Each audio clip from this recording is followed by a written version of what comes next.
That picture, by the way, is a younger me at this point. Can't really see. That haircut. On the phone. It's a good haircut.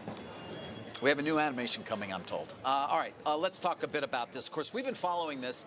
Who knew U.S. Steel would be such a desired property? But it appears to be the case. Final bids are due for U.S. Steel, which put itself up for sale, essentially. You can see when the stock moved. Are due Friday. They're due Friday. And from what I'm being told by people close to the situation, you see it right there, 5 separate parties are expected to bid. Oh, my God. Now, really? we know, of course, Cleveland-Cliffs, and we know ArcelorMittal, and we know those are whole company bids, right? Their bid is just a simple, we want to buy all of you. The others get a bit more complex. I've reported on the Argentinian company Techint, might need a partner there. Stelco. Would Nucor want something?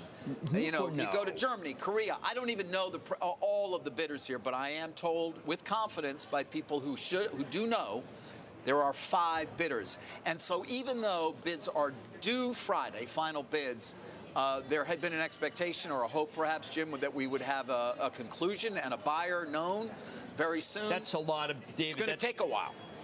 It's going to take a while. And by the way, clean it up. I mean, remember, what's left of U.S. Steel is good property. Yeah. And what's left of Cleveland-Cliffs is good property. They are aggressively there. Again, where does that mean we end up? I am not getting a great deal of guidance when it comes to price from the various bidders. You can see the stock is reacting a bit to what we're saying here. But don't expect this to conclude next week. I'm told no. It may play out a bit longer given, you got to go through 5 bids.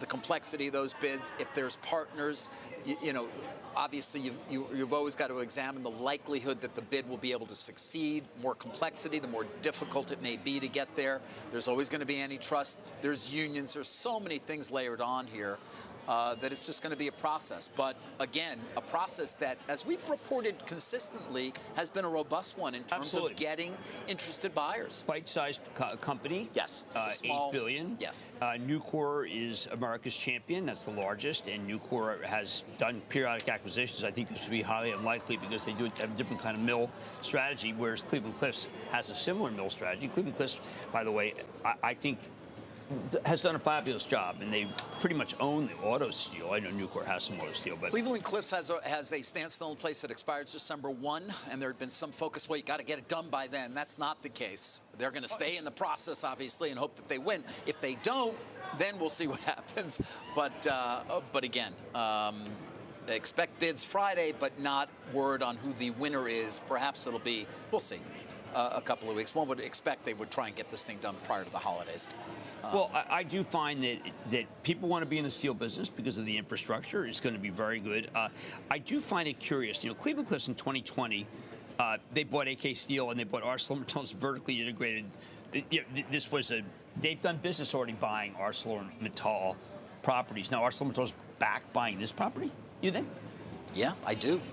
Well, that's a little. I'm not questioning whether at all. They are aggressive. They're in there for sure. It's almost Green Sky-ish. Maybe. Green Sky, Goldman? Yeah, I do remember Green Sky buying it. So, I'm aware.